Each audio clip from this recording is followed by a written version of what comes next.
Queridos, os irmãos podem abrir no livro de Atos, capítulo 4. E enquanto você abre a palavra do Senhor,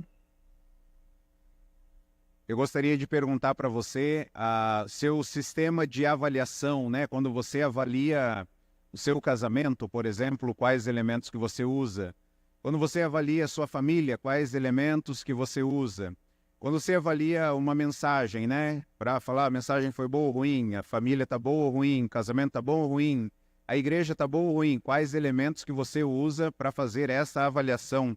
E na mensagem de hoje nós queremos pensar um pouco e refletir um pouco acerca da igreja do Senhor Jesus, a igreja que ele estabeleceu.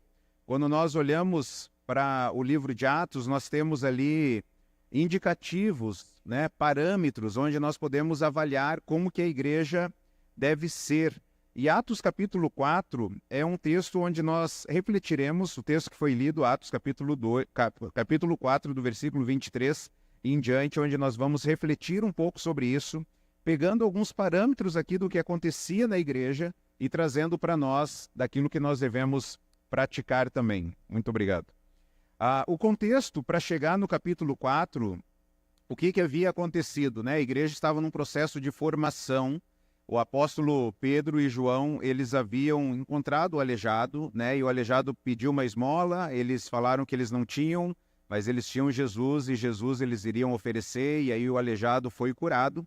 Todo o povo ficou maravilhado com aquilo dali, eles aproveitaram a oportunidade, começaram a pregar. E na medida que eles estavam pregando, apontando para Cristo, o poder de Jesus, eles foram chamados pelo Sinédrio, os líderes religiosos. Isso é muito interessante também, que o sistema, qualquer tipo de sistema, na minha opinião, ele é muito prejudicial. Infelizmente, o sistema religioso também é prejudicial, porque ao invés de amar as pessoas e cuidar das pessoas, usa-se das pessoas para fins, para alimentar o próprio sistema. Então a importância de nós sermos, a visão da nossa igreja, sermos em primeiro lugar uma igreja biblicamente saudável. É o que Deus falou, não é o que o Onéias acha. Não é o que a diretoria acha, não é o que os líderes da igreja acham. Pouco importa o que nós achamos. Na verdade, não importa nada o que nós achamos. Importa nem como pais, nem como pais. Né? Eu como pai eu acho isso. Não importa, importa o que Deus acha, o que Deus estabeleceu na sua palavra. Então, sermos essa igreja firmada nas Escrituras, porque quando a gente deixa de fazer o que Jesus quer, a gente começa a constituir o nosso próprio reino, a nossa própria vontade. E aí a gente começa, ao invés de cumprir a missão do Senhor, a gente começa então a ferir. Por isso que Gálatas diz, né? Vocês, ao invés de se amarem, vocês estão se mordendo, vocês estão se ferindo, né, uns aos outros. E aí então o Sinédrio, o sistema religioso da época, chama Pedro e João e fala: que história é essa? Que Jesus é esse? O que vocês estão pregando de Jesus? E eles pregam Jesus novamente lá no Sinédrio. O Sinédrio fala: olha, é para vocês pararem de pregar. E aí eles dizem algo muito interessante, um versículo conhecido, que eles dizem, versículo 19 do capítulo 4. Mas Pedro e João responderam: julguem os senhores mesmo, se é justo aos olhos de Deus obedecermos aos senhores e não a Deus. Julguem vocês. É para a gente obedecer vocês ou a Deus? Nós obedeceremos a Deus. Nós não vamos deixar de falar tudo que nós vimos e ouvimos. Nós sabemos quem é Jesus e nós vamos continuar falando de Cristo. E aí o Sinédrio ameaçou Pedro e João. Eles ameaçaram, eles saíram dali ameaçados. E aí a gente chega no versículo 23. O versículo 23 diz: quando foram soltos, Pedro e João voltaram-se para os seus companheiros e contaram tudo o que os chefes dos sacerdotes e os líderes religiosos haviam dito. Nessa primeira parte da mensagem, nós veremos que assim que Pedro e João foram libertos, eles procuraram ali a igreja, foram até a igreja, procuraram os irmãos, então, nas suas adversidades. Eles foram até a igreja para contar o que havia acontecido, contar como eles haviam sido ameaçados, contar o que eles haviam feito, testemunhados do Senhor. Então, Pedro e João foram instrumentos de Deus para que um aleijado, há mais de 40 anos, na porta do templo, fosse curado. Pedro aproveitou a oportunidade para exaltar a Cristo, confrontou o pecado, apontou o cumprimento das profecias, chamou o povo ao arrependimento, e isso gerou perseguição a eles. Conforme eu mencionei no início do culto, Jesus é uma ameaça para a humanidade. É interessante, essa semana conversava com alguém mencionando o texto de Mateus, onde o próprio Senhor Jesus disse: não pensem que vim trazer paz à terra, mas eu vim trazer a espada. Porque o pai ficará contra o filho contra o pai, a mãe contra o filho, a mãe contra a filha contra a mãe. Os inimigos do homem serão os da sua própria família, porque o fato de fazermos a vontade de Jesus, em algum momento nós seremos contra a vontade de alguém. E essa pessoa que está contra aquilo ali que nós estamos fazendo por amor a Jesus, ao invés dela se voltar contra Deus, ela vai se voltar contra quem? Contra nós. E aí é nesse sentido que Jesus disse: eu não vim trazer paz à terra, eu vim trazer a espada, porque vai haver conflito e os inimigos do homem serão os da sua própria família. E é triste a gente ver, lá no livro de Timóteo, fala que aqueles que desejam viver piedosamente, ou seja, corretamente, aqueles que desejam viver piedosamente em Cristo Jesus, eles serão o quê? Perseguidos. E aí sabe o que é triste? Que muitas vezes isso acontece aonde? Dentro da igreja.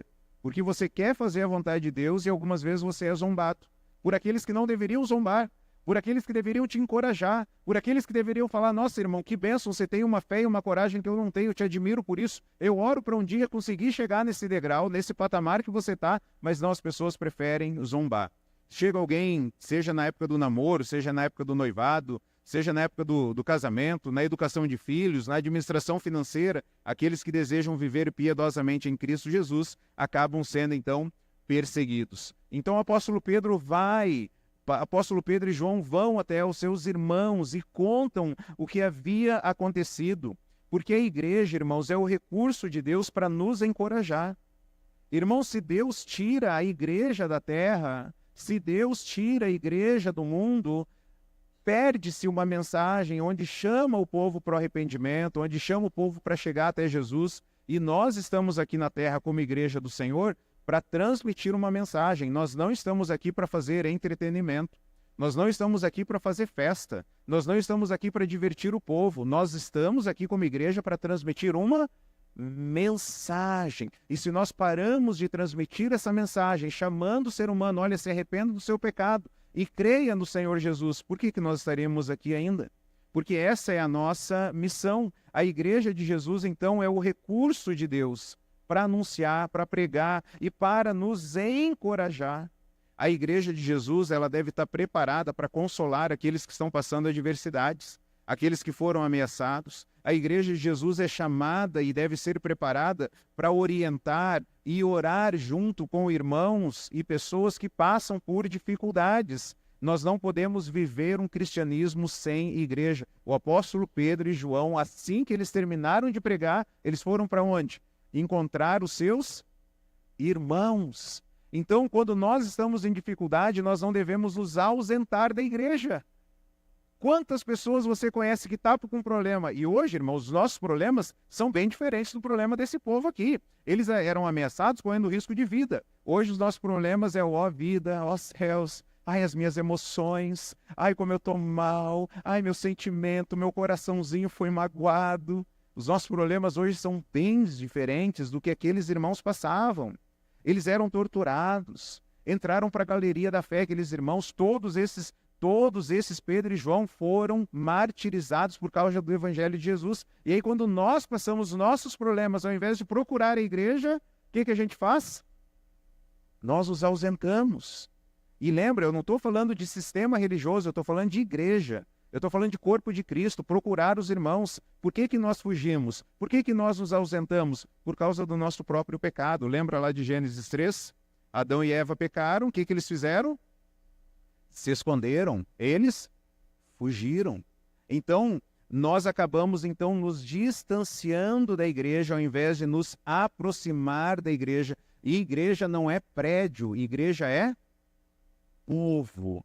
Um povo redimido, um povo alcançado que se reúne ao redor de Jesus. E nós estamos hoje aqui nesse salão, é onde cabem mais pessoas, mas não teria problema nenhum a gente derrubar esse salão aqui e nos reunirmos nas casas. Estarmos juntos, porque igreja é o povo de Deus que foi resgatado por Jesus. Então é errado a gente falar: eu vou lá na igreja, porque a gente está indo no prédio. Igreja somos nós, reunidos. E sozinho eu sou igreja? Sozinho eu não sou igreja. Sozinho eu sou membro. Ok? Uma mão sozinha, ela é corpo? Não, ela é membro do corpo. Então, sozinho eu não sou igreja também. Sozinho eu sou membro e quando eu estou junto com as pessoas, ali está a igreja do Senhor Jesus reunida. Então, irmão, na sua aflição, não fuja da igreja, busque a igreja. Nos seus problemas, procure ajuda. Vá num grupo de cuidado, vá na celebração, procure discipulado, procure aconselhamento. Berre, né? A ovelha é comparado, né? A ovelha ela tem que berrar, berra, preciso de ajuda.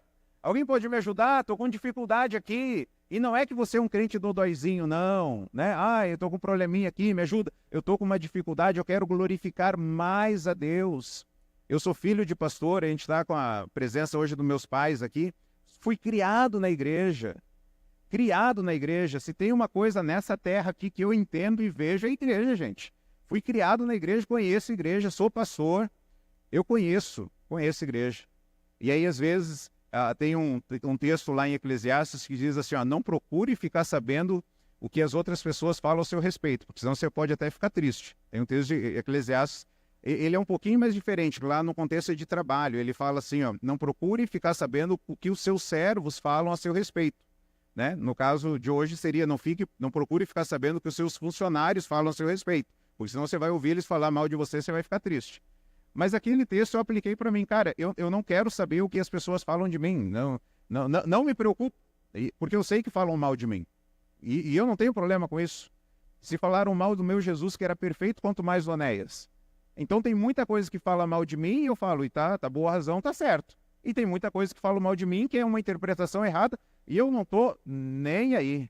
Eu tô preocupado em cumprir a minha missão, fazer aquilo que Deus quer que eu faça. Então, tem muitas vezes, às vezes na igreja, onde começa a ver essa separação, começa a ver esses grupos, e nós devemos cuidar uns dos outros, não morder uns aos outros, mas estarmos juntos uns com os outros. Então, não procure ficar sabendo o que fulano acha de mim, não importa o que ele acha de você. Importa o que Jesus acha a seu respeito.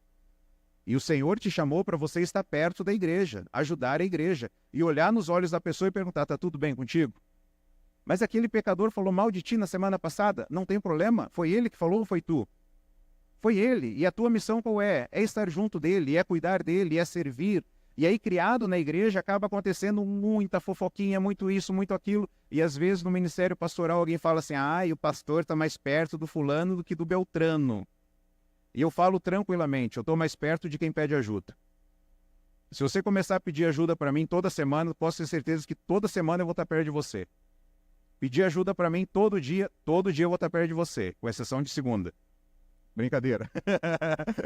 Pode chamar, a gente está aqui para servir, a gente está aqui para ajudar, né?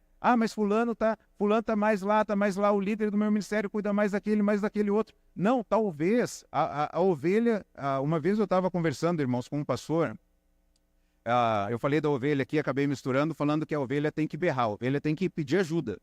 Olha, eu quero viver para a glória de Deus, estou com essa dificuldade, me ajuda aqui a viver para a glória de Deus. A solução é a igreja. E aí então a ovelha ela tem que berrar. E aí eu lembrei de uma ilustração agora, que uma vez eu convidava um pastor para ir na igreja lá. Eu convidava ele para ir, ele não ia. Convidava, ele não ia. Convidava, ele não ia. E um dia ele foi na igreja de um outro amigo meu lá. Aí quando eu encontrei ele, eu falei, nossa, tô te chamando um tempão para ir lá na igreja, você não vai, né? Você acabou indo lá na outra. Aí ele deu uma lição para mim sensacional. Ele falou assim, Onéias, a roda que mais chia ganha graxa. Qual a atenção, qual roda do carro que você dá mais atenção? Aquela que está chiando? Mas das 4 rodas do meu carro, tem uma que toda vez que eu entro no carro, a minha atenção, a minha preocupação, às vezes eu desço, faço um carinho no pneu, dou uma chacoalhada, giro ali para ver, porque toda vez que eu estou andando ela está fazendo um barulhinho. Aí as outras 3 rodas podem falar, o Onéias só dá atenção para aquela roda ali. A roda que mais chia ganha graxa. A roda que mais chia ganha atenção. Então, quer ser cuidado, quer viver para a glória de Deus, começa a berrar, irmão. Fala assim, eu preciso de ajuda, eu quero viver para a glória de Deus. A igreja é o recurso que Deus deixou aqui na terra. A nossa missão como igreja qual é? Vamos ver juntos? Amar a Jesus e ajudar as pessoas a serem transformadas por Ele. Irmãos, é para isso que nós estamos aqui, é para amar a Jesus e ajudar as pessoas. Quando alguém falar para o líder de pequeno grupo, eu preciso de ajuda, o líder de pequeno grupo vai ajudar, o líder de ministério vai ajudar, o pastor vai ajudar, o conselho vai ajudar, mas você precisa falar, eu quero viver para a glória de Deus, porque a igreja é o recurso que Deus deixou nesse mundo aqui para nos encorajar. Pedro e João, a primeira coisa que eles fizeram foi ir para a igreja. E, de novo, igreja não é prédio. A primeira coisa que eles fizeram foi se reunir como igreja. Estamos começando a semana bem, fazendo a vontade de Deus, sim ou não? Sim, mais ou menos, né? Os irmãos falaram mais ou menos. Estamos fazendo a vontade de Deus, começando a semana bem, sim ou não? Estamos se reunindo como igreja. O que você vai fazer durante a semana? Você vai passar a semana toda agora sem se reunir como igreja? Ou você vai procurar um pequeno grupo para estar junto? Ou você vai procurar um irmão para discipular? Ou você vai procurar um irmão para aconselhar ou ser aconselhado? Como que você vai viver agora o seu cristianismo nessa semana? Ou só domingo que vem que você vai se reunir como igreja? Irmãos, nós devemos se reunir como igreja. Jesus deixou a igreja para nós. Então, de novo, na sua aflição, não fuja da igreja. Na sua aflição, não fuja da igreja. Na sua aflição, busque a igreja. Amém? Pedro e João foram até a igreja. E aí, o que a igreja fazia? A igreja, em segundo lugar, era uma igreja que orava. Olha o versículo. Eles chegaram no versículo 23, foram até lá. E aí o versículo 24. Eles oraram da seguinte forma, até o versículo 31. E aí a gente vai destrinchar o texto. Ouvindo isso, levantaram juntos a voz a Deus, dizendo: Ó soberano, tu fizeste os céus, a terra, o mar e tudo que neles há. Tu falaste pelo Espírito Santo por boca do teu servo, nosso pai Davi. Porque se enfurecem as nações e os povos conspiram em vão, os reis da terra se levantam e os governadores se reúnem contra o Senhor e contra o seu ungido. De fato, Herodes e Pôncio Pilatos reuniram-se com os gentios e com o povo de Israel nessa cidade para conspirar contra o teu santo servo Jesus, a quem ungiste. Fizeram o que o teu poder e a tua vontade haviam decidido de antemão que acontecesse.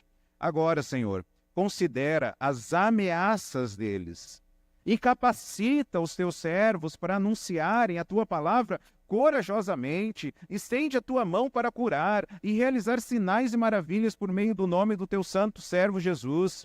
Depois de orarem, tremeu o lugar em que estavam reunidos. Todos ficaram cheios do Espírito Santo e anunciavam corajosamente a palavra de Deus. Eles chegaram na igreja, e aí o que uma das primeiras coisas que a igreja fez? Vamos orar.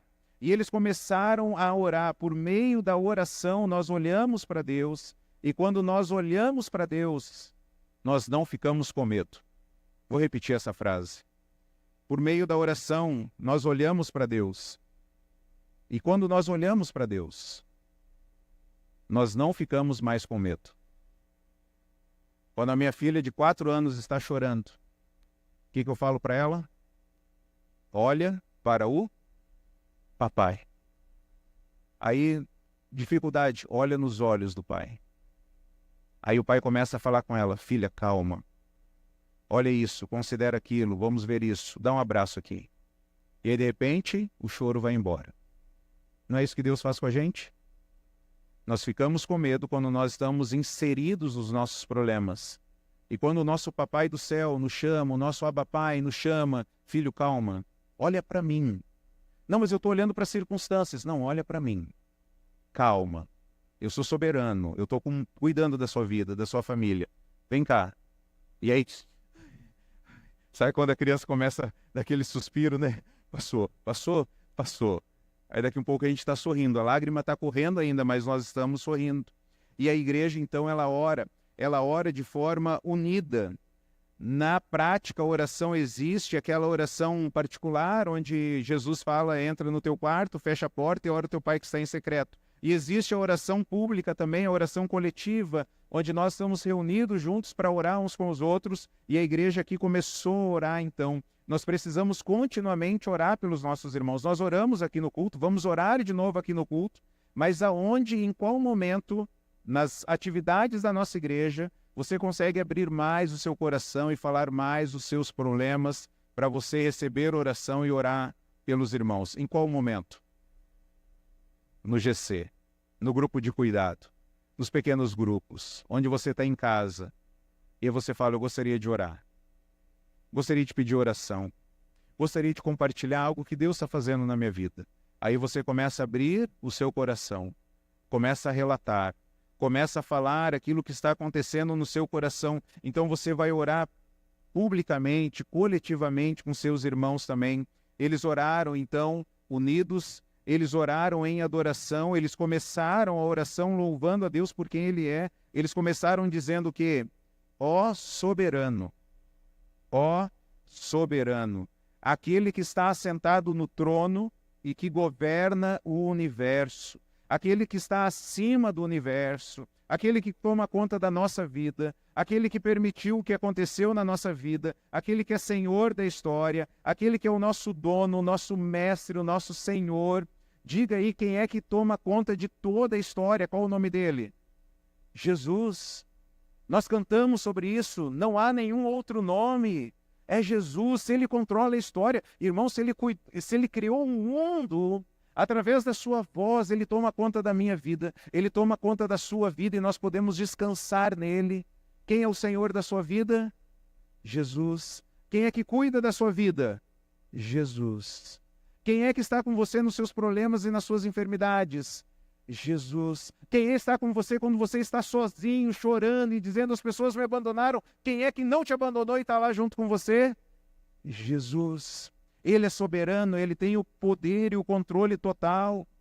Irmãos, mas será que nós submetemos a Ele os nossos pensamentos, as nossas palavras, os nossos sonhos? Ou a gente quer viver do nosso jeito? A gente diz que Jesus é soberano, que Ele tem todo o poder, mas e na prática? Na prática. Quem que é o Senhor das suas emoções? Quem que é o Senhor dos seus planos, das suas férias, da sua carteira?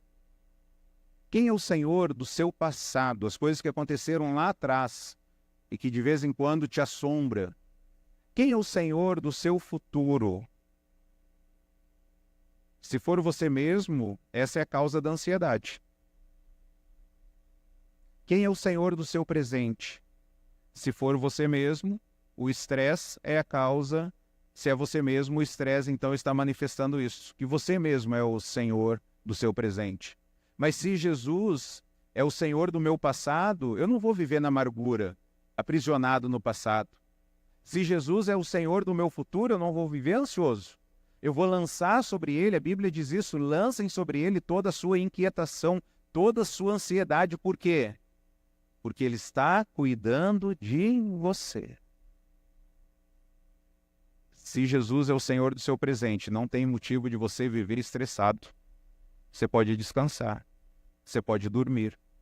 Sabe aquelas situações onde a gente deita da cama e vira para um lado e vira para o outro, e o sono não vem? Aí você faz o pior erro que é nessa fase aí, o pior erro, abre o celular, porque a tela vai estimular o seu cérebro. Aí você vai ter mais dificuldade de dormir ainda.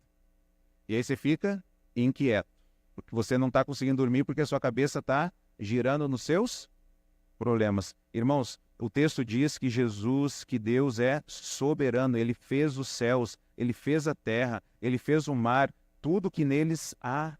Jesus é o soberano, então nós devemos aceitar a vontade de Deus. Os primeiros cristãos falaram que Deus é soberano quando eles ganharam um carro no sorteio. Foi isso que eles falaram, que Deus é soberano quando eles ganharam um carro no sorteio? Foram lá no mercado, fizeram uma compra lá, no shopping, alguma coisa, botaram um número lá para o sorteio, foram sorteados e falaram, nossa, como Deus é soberano? Foi isso que eles falaram? Não. Eles falaram que Deus era soberano quando o chicote estava estralando no ombro deles. Quando eles estavam sendo ameaçados, perseguidos. Eles falaram, Deus é soberano. Estou em paz, estou tranquilo.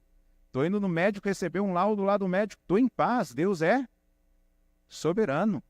Deus é soberano. Ele é o Criador do céu, da terra, de tudo que existe. E eu quero te perguntar, eles começaram a oração falando assim, né? Eu quero perguntar como que você começa a sua oração quando você vai orar.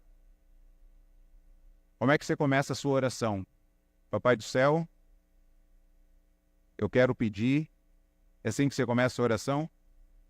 Eles começaram exaltando a Deus, louvando a Deus. E eles oravam com conhecimento das Escrituras. eles citaram aqui durante a oração, eles citaram a palavra de Deus. Qual o salmo que eles citaram? Eles citaram o Salmo 2. Deixa marcado Atos 4 aí. Vamos lá para o Salmo capítulo 2, o Salmo 2.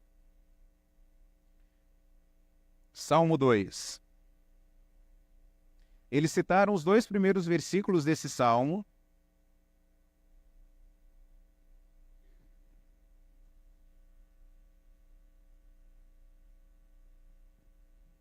Os salmos, eles têm 150 salmos, ok? O livro de Salmos tem 150 salmos e ele está dividido em 5 livros, tá bom? São 5 livros. Você pode ver acima do Salmo 1 aí, está escrito aí, ó, primeiro livro. Sim? E o Salmo 1 e o Salmo 2, eles fazem a introdução de todo o livro de Salmos. Todo o livro de Salmos, o Salmo 1 e o Salmo 2 são a introdução. O que eles vão mostrar? Do justo e do ímpio. Todo o livro de Salmos vai mostrar o que o justo faz, o que o ímpio faz. Ok? E aí, olha o que ele faz. No capítulo 2, o Salmo 2, ele vai mostrar que existe uma rebelião contra quem? Contra Jesus. Há essa revolta contra Jesus, ok? Só que aí eles citaram o versículo 1 e o versículo 2. Olha como é que ele está terminando o Salmo 2. Versículo 11. Adorem o Senhor com temor, exultem com tremor. Beijem o Filho, para que ele não se ire e vocês não sejam destruídos de repente. Pois no instante acende-se a sua ira. Olha como é que ele termina. Como são felizes todos os que nele se refugiam. Vamos ler juntos o final? Como são felizes todos os que nele se refugiam. Eu tenho certeza que você, como eu, você já buscou refúgio num filme de televisão. Estava mal pra caramba, aí você fala, eu vou ligar o filme, a TV aí para ver um filme. Vou relaxar. Tenho certeza que você, como eu, já tentou relaxar comendo. Eu preciso comer algo salgado. Eu preciso comer algo doce. Aí você foi lá para a comida. Tenho certeza que você já tentou buscar refúgio no sono. Eu preciso dormir, quero um remedinho. Esse remedinho aqui é divino. Esse remedinho aqui fazer eu apagar, né? Aí você tomou um remedinho lá para dormir. Mas o texto de Atos, o texto de Salmos está falando como são felizes, como são alegres aqueles que buscam refúgio em quem? Em Jesus. Por isso que ele fala, beijem o Filho. No Salmo inteiro ele vai falar sobre o caminho do adorador. O caminho do adorador tem altos e baixos, tem momentos que o salmista está bem, tem momentos que o salmista está mal, quase perdendo a fé. E por isso que o Salmo começa com esses 2 salmos, o 1 e o 2, falando assim, você precisa no caminho da sua vida, nos seus altos e baixos, você precisa buscar sempre Jesus. E como são felizes esses justos que buscam em Jesus. E aí Pedro, quando ele está orando junto com a igreja lá, a igreja lembra desse texto. Eles lembram desse texto e falam, é isso aqui que está acontecendo, as pessoas estão se levantando contra Jesus. Jesus está sendo uma ameaça para eles. Mas nós não, nós vamos buscar refúgio em quem? Em Jesus. Você não gostaria que tivesse bastante pessoas hoje aqui, pessoas que você conhece? Cara, vamos para a igreja, vamos buscar Jesus. Não é o CEP aqui, não é o CEP, não é esse prédio. Vamos coletivamente adorar e aprender mais da palavra. Eu tenho certeza que você gostaria de ter bastante gente ao seu redor. Por que elas não estão aqui hoje? Porque elas estão buscando refúgio em outras coisas, a não ser em Jesus. Eu não estou falando daqueles que já adoraram coletivamente hoje. Talvez alguém já fez isso hoje. Eu estou falando daquelas pessoas que se recusam a adorar a Jesus. E o Senhor Jesus voltará e vai lidar com essas pessoas. Então eles adoraram com conhecimento, eles citaram o Salmo 2. E aí eu te pergunto agora, a sua oração é de acordo com o que a palavra de Deus diz? Ou é de acordo com o seu achismo? Quando a gente vai cuidando de pessoas, né? A gente vai conversando, como tem pessoas, gente, é impressionante, como tem pessoas que se dizem crente, aí você fala assim, mas a vontade de Deus é essa aqui. Mas eu penso diferente. Já ouviu isso? Mas eu acho... Não, você não tem que achar nada. Se você está falando, se eu estou falando que o meu Deus é Jesus, eu tenho que baixar a cabeça para aquilo que Deus falou na palavra dele. Não importa o que eu acho. Mas eu penso diferente. Não, mas eu estou submetendo, então, os meus pensamentos, eu estou dizendo que os meus pensamentos são mais altos do que o pensamento de Deus, é isso? E o Senhor Jesus, o Senhor Deus já falou, olha, os meus pensamentos são mais altos que os seus pensamentos. Vocês não vão conseguir entender. Lembra quando você era adolescente, ou você é adolescente, né, e está ouvindo essa mensagem? Lembra quando você era adolescente, que teu pai e a tua mãe falavam alguma coisa, não entrava na tua cabeça o que eles estavam falando? Então, eu não consigo entender, mas por que está falando isso? E aí você tenta conversar, tenta argumentar, e o pai e a mãe estão falando, não, é para fazer isso e ponto final. Aí você fala, mas eu não consigo entender por quê? Porque o pensamento do teu pai e da tua mãe está adiante, já viveram mais, já têm uma experiência maior, e o principal de todos, eles são autoridade na sua vida e ponto final. Eles falou, tem que obedecer. Você pode conversar, mas se eles falaram, ponto final, nós devemos obedecer, porque é o que Deus fala para os filhos. Filhos, obedeçam em tudo aos vossos pais. Pai e a mãe falou, estou dependendo dele geograficamente, emocionalmente, financeiramente, não importa o que eu acho, mas eu acho diferente. Não, obedeça, obedeça. Os pais já têm mais experiência e os pais são autoridade na nossa vida. E aí a gente não conseguia entender, lembra disso? A gente não conseguia entender. Com Deus é a mesma coisa. Como que a gente tem 70, 80 anos, a gente vai querer entender uma mente que é eterna. Por isso que Deus fala, os meus caminhos são mais altos que os seus caminhos, os meus pensamentos são mais altos que os seus pensamentos. Então nós devemos nos submeter à palavra de Deus e orar segundo a palavra de Deus. E aí eles fazem um pedido. Olha só o pedido que eles fazem no versículo 29. Agora, Senhor, considera as ameaças deles e capacita os teus servos para anunciarem a sua palavra corajosamente. Estende a tua mão para curar e realizar sinais e maravilhas por meio do teu nome, por meio do teu santo servo Jesus. Eles terminam agora fazendo um pedido de oração aqui. E o pedido de oração é por capacitação para quê? Para anunciarem a palavra de Deus. Eles pediram um carro novo, uma casa nova para ganhar mais. Não, o que eles pediram? Deus, a gente quer pregar a palavra, Senhor. Irmãos, olha que doideira. As mulheres aqui que estavam na igreja, elas pediram uma máquina nova. Aí queriam uma máquina de lavar. Aí, irmãos, orem por mim, irmãos. Eu quero uma máquina nova. Eu quero, que lave e seca. Eu quero um fogão, como é que chama lá aquele fogão que é só o vidrinho lá em cima? Isso eu nem sei o nome disso aí, ó. Qual que é o nome lá? É isso aí, né? Quero o fogãozinho daquele, né? Não! O que a igreja está pedindo, Deus? Nós queremos o quê? Coragem, porque tem algo mais importante aqui do que os nossos desejos. Nós queremos anunciar corajosamente a palavra de Deus. A verdadeira oração não é dizer o que Deus tem que fazer. Ah, Deus, ó, eu determino que o Senhor tem que fazer isso. Deus vai, como é que é? O que é? Imagina, teu filho de 4 anos, 3 anos, eu determino, pai, que você vai fazer isso. O que é? Repete de novo. Repete. Já vai lá para o quarto é agora. Que história é essa? Não existe isso. A autoridade a gente obedece. A gente obedece. E a autoridade é diferente de autoritarismo. Vamos deixar isso claro. E eu não estou falando de ditadura, eu estou falando de autoridade. A autoridade é para o nosso bem. Autoritarismo, sim, vai estar mal intencionado. Mas pai e mãe é autoridade. Na igreja existe autoridade. No mundo civil, na sociedade existe autoridade. E aí eles pedem para Deus, Deus, nós queremos pedir, Senhor, e nós queremos anunciar a sua palavra, seja feita a sua vontade, Senhor. Assim na terra como no céu, eles pediram capacitação, eles pediram coragem, porque a perseguição estava começando. Irmãos, eu não sei se a nossa geração vai escapar de uma perseguição. Você está pronto para sofrer em prol de Jesus? Vamos imaginar um cenário mais drástico aqui? Você está pronto para se manter do lado de Jesus? Se entrasse agora pessoas aqui falando quem é de Jesus aí, ó. Quem é de Jesus fica na direita, quem não é fica na esquerda, vamos separar isso aqui. Para que lado você iria? Aí você fala, não, eu iria para a direita, é claro, ou esquerda, tanto faz, né? Eu iria para esse lado aqui, o lado de Jesus. Então tô do lado de Jesus aqui. Beleza, estou aqui. Aí eles pegam a tua filha. E aí? Eles pegam a tua esposa. De que lado você fica? Agora eu já não sei. Você está entendendo o que eles estão pedindo aqui? Deus dá coragem, Senhor. Dá coragem. Eu vi um filme chamado Argo, há muito tempo atrás, de um espião, acho que ele é baseado em uma história real, e aí era um jornalista, salvo engano, que ele vai lá para o Oriente, aí ele é capturado, e aí tem uma hora que eles colocam a mão do cara assim na mesa, e eles querem obter uma informação dele, se eu não me engano, esse filme é real. E eles colocam a mão na mesa do cara, a mão amarrada, e eles começam a puxar a unha do cara, assim, com alicate. E aí, vai falar ou não vai? Aí vai por outra unha. E aí, vai falar ou não vai?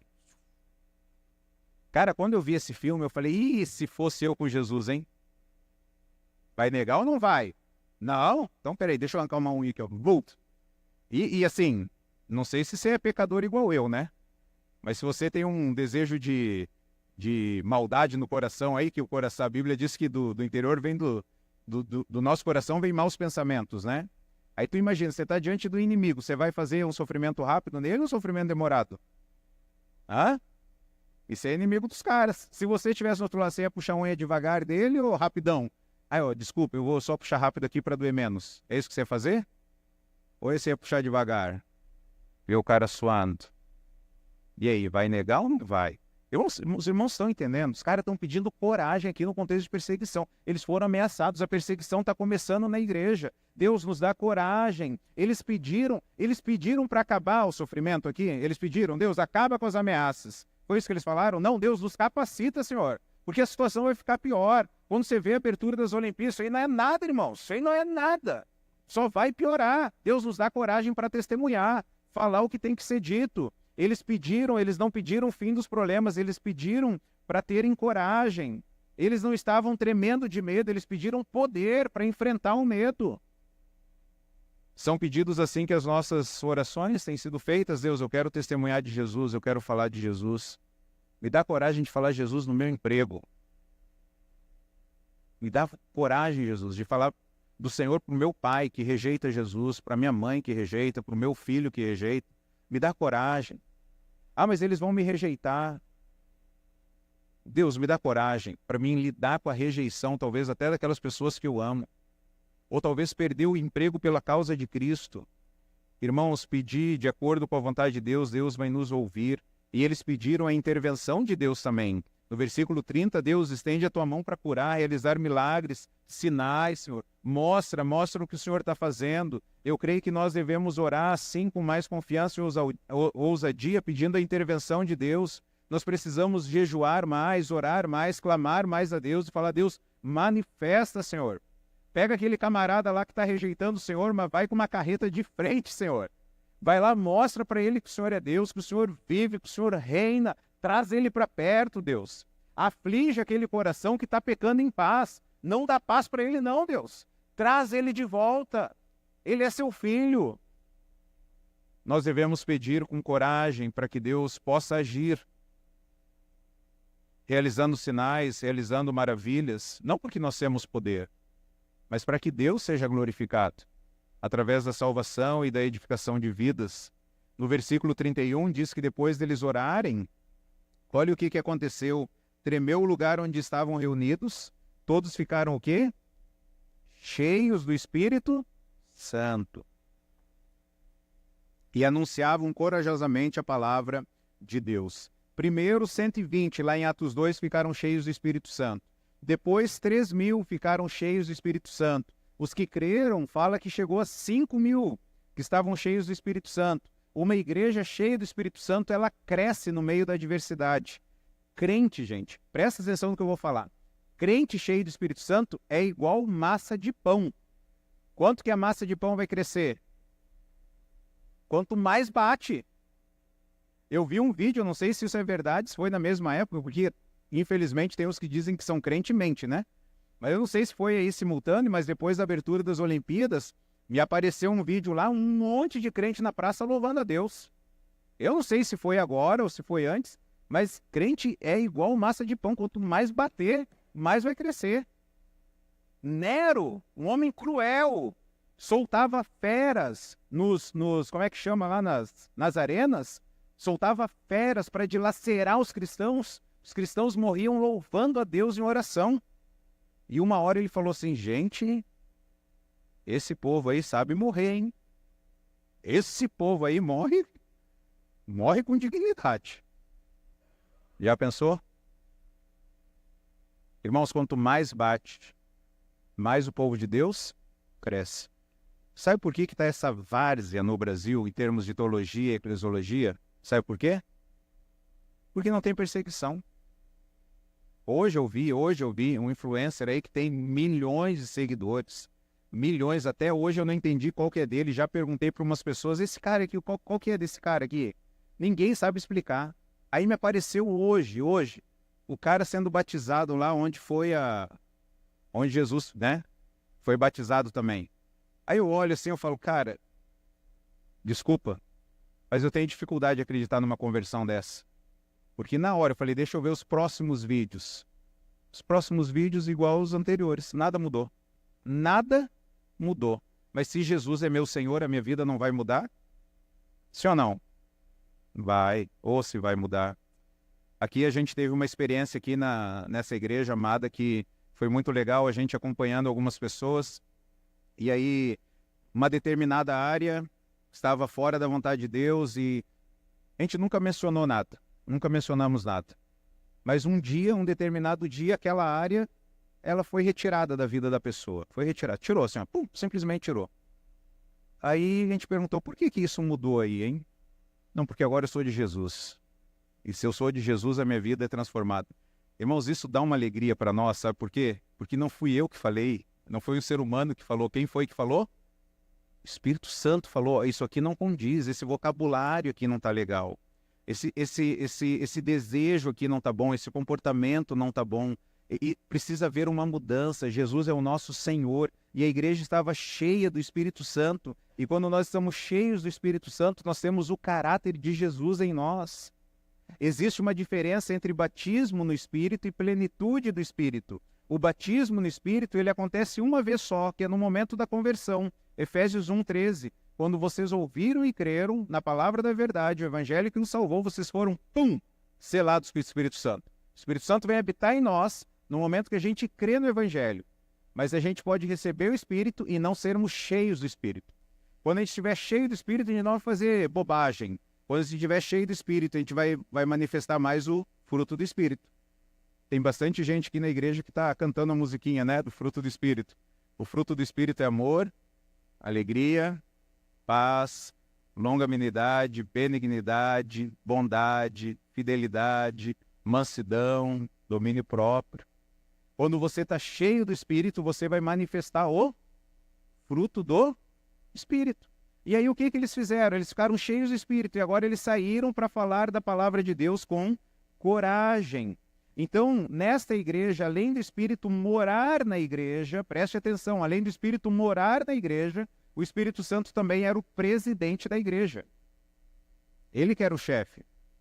Então, nós podemos ter uma lâmpada, ela está aqui, e aí o texto de Tessalonicenses fala, não apaguem o Espírito.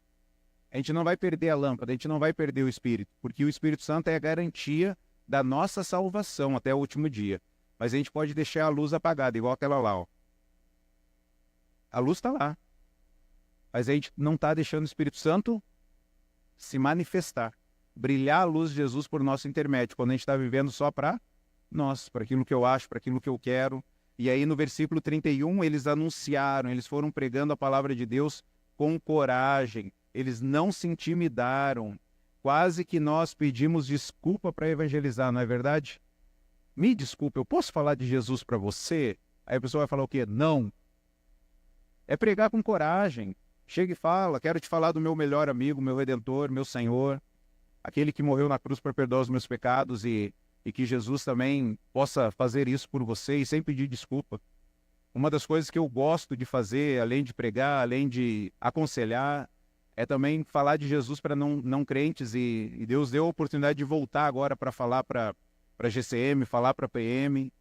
E é interessante que você vai falando, tem semblantes que estão assim, cara, é isso aí. Mas a gente dá o recado. Arrependam-se. Creiam em Cristo.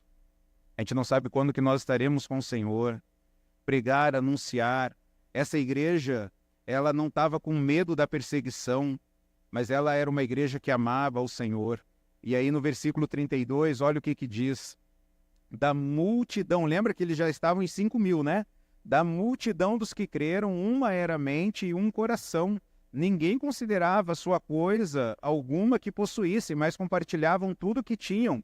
Com grande poder, os apóstolos continuavam a testemunhar da ressurreição. Gente, eles não paravam de falar de Jesus, e grandiosa graça estava sobre todos eles. todos eles não haviam pessoas necessitadas entre eles, pois os que possuíam terras ou casas as vendiam, traziam o dinheiro da venda e colocavam aos pés dos apóstolos, que distribuíam segundo a necessidade de cada um.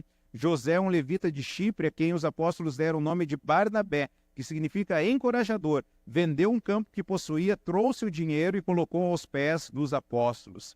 Veja essa unidade da igreja. No versículo 24, eles se levantaram juntos. Versículo 32, uma era mente e um coração. Ninguém considerava unicamente coisa alguma. Versículo 33, grandiosa graça estava sobre todos os apóstolos. Versículo 34, não havia pessoas necessitadas. Versículo 35, distribuíam segundo a sua necessidade de cada um.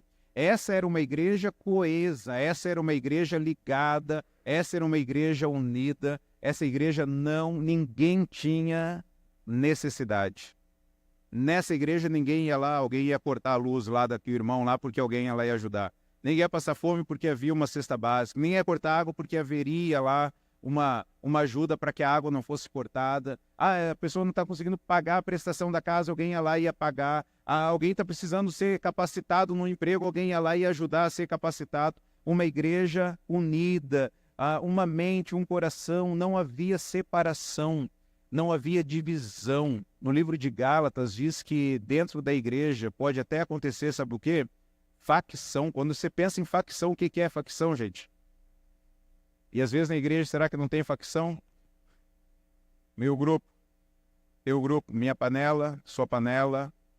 Não, nós não falamos contigo, você não fala conosco. Isso é igreja? Isso não é a igreja que Jesus planejou, não. O Senhor Jesus, ele planejou uma igreja unida, uma igreja que está junto. Não havia rasgo, não havia brechas. Um era o entendimento, um era o sentimento. E aí eu pergunto para você, tem alguém que você tem dificuldade de se relacionar, olhar nos olhos e falar, meu irmão, está perdoado, que fez, deixou de fazer, está tranquilo.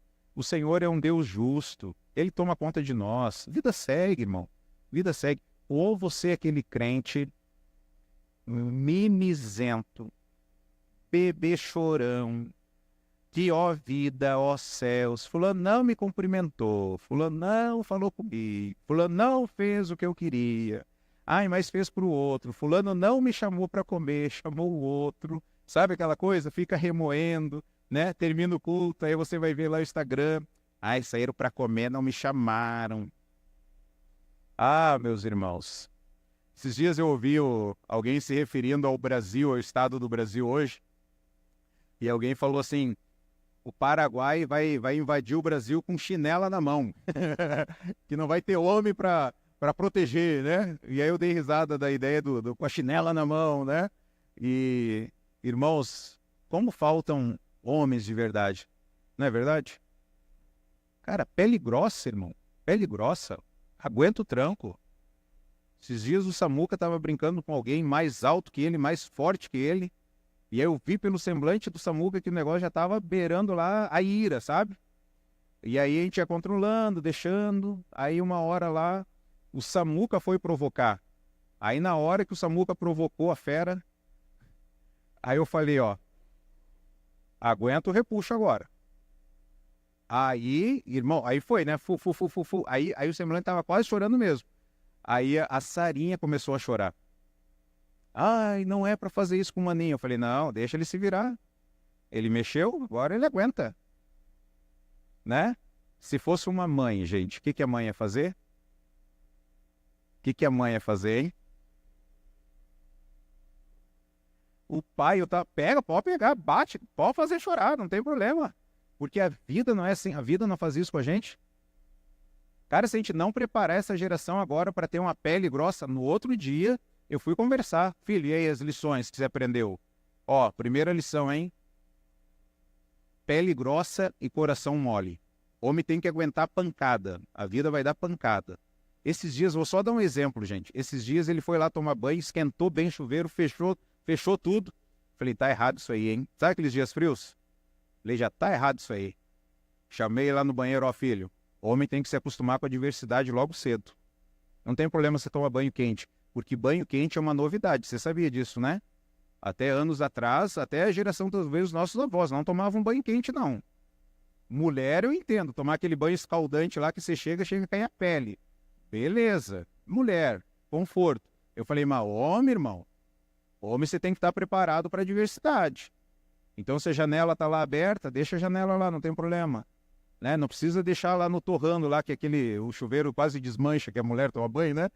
Chega a cair o chuveiro, né? Tão quente que é. Não, o homem tem que estar preparado para a diversidade. Os irmãos estão entendendo. Não estou falando que é pecado tomar banho quente.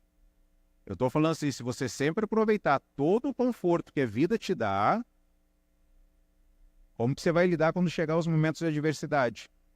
Então, não é melhor a gente se preparar agora, como eu consigo administrar a diversidade. Não é muito melhor? Administra a diversidade, para depois, quando vir, beleza, já estou preparado. Então, nós precisamos ter essa visão de mundo que o homem precisa estar preparado para os momentos difíceis. E aí, às vezes, acontece na igreja homem molenga, homem gelatina, que, ó vida, ó céus, o homem tem que estar preparado e fala, gente, para com isso aí, cara, acabou aí, vamos lá, a vida segue, irmão. Ah, mas aconteceu isso, aconteceu, pede perdão, perdoa e vida segue. Vamos lá, vamos caminhar, porque senão começa a dar facção, começa a dar divisão na igreja e alguém tem que se levantar e falar, parou a bagunça agora, porque senão não vai ter unidade. Senão não vai ter unidade na igreja. E o que acaba com a unidade da igreja? Quero ouvir os irmãos. O que acaba com a unidade na igreja? Acaba. O que acaba com a unidade na igreja? Fofoca. E a fofoca começa como? Quais são as primeiras frases da fofoca? Oi? Me disseram, falaram, eu ouvi. O que mais? Escutei falar, fiquei sabendo, tá todo mundo falando, a novidade, o barraco. Deixa eu te contar. Olha aí, tá vendo? Quanta gente, né?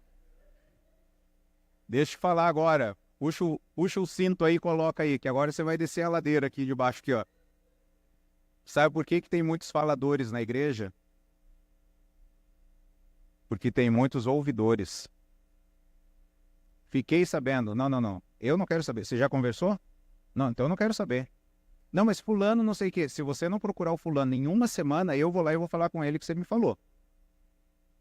Ele vai voltar para falar mal da outra pessoa para ti na outra vez? Não, porque encontrou ali alguém de fibra, encontrou alguém ali que está levando Deus a sério e a igreja fala, não, sem divisão na igreja. Então, é preciso haver unidade. E aí, o texto termina falando sobre essa liberalidade que a igreja tinha com os bens, né? Ninguém tinha a dificuldade financeira, o que eles tinham não era exclusivo deles. Eu lembro que aconteceu nessa igreja, né? Outras situações, outras igrejas também, mas algo aqui, quando meu pai foi operar lá do coração, um irmão, na hora, a gente falando como é que dá para ir, o irmão falou, pega o meu carro, vai de carro, não tem problema. Liberalidade com os bens. Seja nos dízimos e ofertas, pastor aqui nessa igreja não administra recurso aqui não. Tem equipe para fazer isso. Eu não sei quanto que dá, quanto que cada um dá. Eu me preocupo com as contas da igreja, aí sim. Mas quanto que cada um dá, não. Isso eu não quero nem saber, porque isso é algo entre você e Deus. Mas quando tem recurso na igreja, é para sair. Igreja não é banco. Igreja tem que fazer investimentos. Investimentos eternos. Ajudar pessoas. Então eles faziam isso, eles davam, eles emprestavam, né? Então isso deve acontecer conosco. A gente servir, compartilhar. Eles vendiam casas, eles vendiam terrenos. Olha que loucura isso. Eu lembro uma vez que um casal de idosos, fez economia durante a vida toda e um missionário chegou, preciso trocar o barco. E aí eles falaram, a gente não vai trocar o nosso apartamento para que você possa trocar o barco de missões. Você acredita isso? Eles juntaram, eles tinham a casinha deles. E eles juntando dinheiro para trocar de casa. Eles falaram, não, o que é mais importante? A gente vai morrer daqui uns anos, né? A gente vai morrer daqui uns anos. O missionário está lá com um barco que precisa falar de Jesus para as pessoas. Pega esse dinheiro aqui e vai lá, compra o seu barco aí. Deram dinheiro, gente. O missionário lá comprar o barco, comprou o barco e ia entrando nos rios lá em Belém do Pará, falando de Jesus lá no Pará. E aí José, um encorajador, vendeu um campo, trouxe o dinheiro, deu aos apóstolos. A motivação de Barnabé é ajudar as pessoas, demonstrar o amor de Cristo. Então, que Deus nos ajude nós sermos altruístas também. Isso só é possível quando há um entendimento da ressurreição. Porque aí a gente não vai acumular tesouros aqui. No versículo 33, eles dizem o seguinte: com grande poder os apóstolos continuavam a testemunhar da ressurreição do Senhor Jesus, e grandiosa graça estava sobre todos eles. Quando a igreja for arrebatada, esse prédio aqui vai ficar para quem? Teu carrão que tu tanto ama vai ficar para quem? Tua casa que você tanto ama vai ficar para quem? Seu celular vai ficar para quem? Não estou falando que ter carro bom, casa boa, celular bom é pecado. Eu estou falando, não coloque seu coração nessas coisas. Porque se você não colocar o coração nessas coisas, se você perder, caiu no chão, quebrou, roubou alguma coisa, você vai igual como Jó. Deus deu, Deus levou. Louvado seja o nome do Senhor. Meu Deus não é o carro, meu Deus não é a casa, meu Deus não é o dinheiro no banco, meu Deus, é o Senhor Jesus. Então nós aprendemos aqui hoje, essa igreja aqui, ela procurava os irmãos, vamos ler juntos? Ela orava, era cheia do Espírito, pregava corajosamente, tinha unidade e liberalidade dos bens. Tudo isso aqui, meus irmãos, só é possível se nós vivermos Jesus em nós. Porque sem Jesus, a gente vai viver isso aqui? Sem Jesus a gente vai ser egoísta, sem Jesus a gente vai ser ganancioso, sem Jesus a gente vai ser avarento, sem Jesus a gente não vai ser cheio do Espírito, a gente vai ser cheio de nós mesmos. Fala isso na sua casa, eu falo lá em casa. Às vezes a gente está conversando lá e a gente fala assim, não fez devocional hoje não, né? Dá para ver, ó, o Espírito, ó, foi diminuindo o Espírito Santo, não acabou, o Espírito Santo não sai de nós quando ele vem habitar, mas está baixinho, mas como que você sabe? Dá para ver no tom de voz, dá para ver na forma que está conversando, não está cheio de Espírito não, aí a pessoa vai ficar brava contigo, não vai? Aí você vai falar, tá vendo? Eu falei que não estava cheio de Espírito, eu falei, né? Então, cheios do Espírito e não de nós mesmos, a gente precisa de Jesus em nós. Nós precisamos da graça de Deus, isso é ser discípulos de Cristo, isso é se identificar com Jesus. Dessa forma, nós teremos uma igreja que nós podemos olhar para a igreja e falar, essa igreja faz a diferença em Iracemápolis, essa igreja faz a diferença no estado, essa igreja faz a diferença no Brasil, essa igreja faz a diferença no mundo. Compartilhei com os irmãos aí, não conheço aquela família, estou recebendo aquelas informações de uma família, quem indicou aquela família foi o Rafa, que veio aqui, né? O Rafa e a Thaís, eles falaram, né, tem um casal, amigo nosso, está indo para o Camboja, né? Então eles podem entrar em contato, podem mandar informação. Eu falei, manda aí, né? E eles mandaram, eu estou reproduzindo aí, estou passando aí para a igreja. Já pensou? Ajudar pessoas que estão do outro lado do mundo, em contexto de perseguição, em outros países, falando de Jesus, uma igreja que faz a diferença não só em Iracemápolis, mas também no mundo. Então fale de Jesus, não se envergonhe de Jesus, testemunhe de Jesus corajosamente, e que nós, que já conhecemos a Cristo, possamos nos arrepender dos nossos pecados constantemente e confiarmos em Cristo. Se você chegou hoje aqui, se Deus te trouxe hoje aqui nesse local, e você não tem certeza do que vai acontecer quando você morrer, o que Jesus te chama é, se arrependa da vida que você está vivendo, da forma como você está vivendo, dos seus pensamentos, e confie em Cristo. Fale para Deus, Deus, eu me arrependo, Deus, dos meus pensamentos, daquilo que eu faço que não te exalta, que não te adora. Deus, me perdoe. Eu confio que Jesus morreu na cruz para perdoar os meus pecados. Se você não fizer isso, bem provável que um dia vai acontecer o arrebatamento. A igreja do Senhor Jesus vai ser recolhida e você vai ficar aqui e você vai lembrar, nossa, é verdade, eles falaram disso. E aí talvez aqui durante a tribulação você vai ser um dos que vai pregar o evangelho. Mas se arrependa dos seus pecados, creia em Jesus. Para as pessoas que você ama, manda uma mensagem para elas hoje. Fala assim, irmão, meu filho, meu pai, busca Jesus enquanto se pode achar. Eu quero te ver no céu. Estou orando por você. Busca Cristo. Se aproxima dele. Vamos orar. Pai, muito obrigado pela sua palavra que nos encoraja, nos chama a orar, nos chama a ser cheio do Espírito, nos chama a procurar a igreja, nos chama, ó Pai, para pregarmos corajosamente a sua palavra. Não sabemos quando Jesus voltará, mas nós queremos, Senhor, como igreja, unidos, sem divisão, Senhor, sem fofoca, nós queremos anunciar corajosamente a palavra de Jesus aqui em Iracemápolis e a partir daqui para o mundo. Que o Senhor, então, use as nossas vidas, Senhor, para a sua glória e o seu louvor. E nesse momento onde nós lembramos de pessoas que não conhecem o Senhor ou já ouviram falar de Jesus, estão longe do Senhor, Senhor, toque nesses corações, Senhor. Chama-os para o arrependimento, que eles possam se arrepender dos seus pecados e confiar em Cristo e estarem juntos conosco aqui adorando ao Senhor Jesus. Que eles deixem de viver para eles mesmos, mas que possam ser cheios do Espírito, vivendo para o Senhor. Muito obrigado porque o Senhor nos salvou, abriu os nossos olhos, nos deu entendimento e nós podemos hoje estar aqui dizendo que Jesus está vivo e Jesus voltará para nos buscar. E nós desejamos ansiosamente que esse dia aconteça. Queremos que isso aconteça rápido, Senhor. Queremos ir para casa. Queremos ir para um local onde não há dor, não há lágrimas, não há tristeza. Queremos ser curados perfeitamente, Senhor. Mas enquanto esse dia não chega, nos dê coragem para falarmos que Jesus é o nosso maior amor, que Jesus é o nosso Senhor e que Jesus é aquele que nós amamos e servimos e corajosamente abriremos a nossa boca e falaremos que Jesus é o nosso Senhor até o nosso último dia de vida, até o nosso último suspiro. Nós falaremos que Jesus é o nosso amado e que nós somos amados por Jesus e que estamos indo para casa e que viveremos para todo sempre. Usa a sua igreja, Pai, nesse tempo para anunciar a mensagem do Senhor. Que nós possamos usar os relacionamentos, que nós possamos usar a nossa casa, que nós possamos usar a tecnologia, usar o nosso Instagram, usar o nosso Facebook, usar as nossas redes sociais e falar para o máximo de pessoas que nós temos Jesus e que eles precisam de Jesus também. Muito obrigado, Senhor, por essa oportunidade de adorar a Ti, meditar na Sua palavra. Venha nos transformar a cada dia mais. É no nome de Cristo Jesus que nós oramos. Amém. Amém. Vamos louvar ao Senhor por mais uma canção.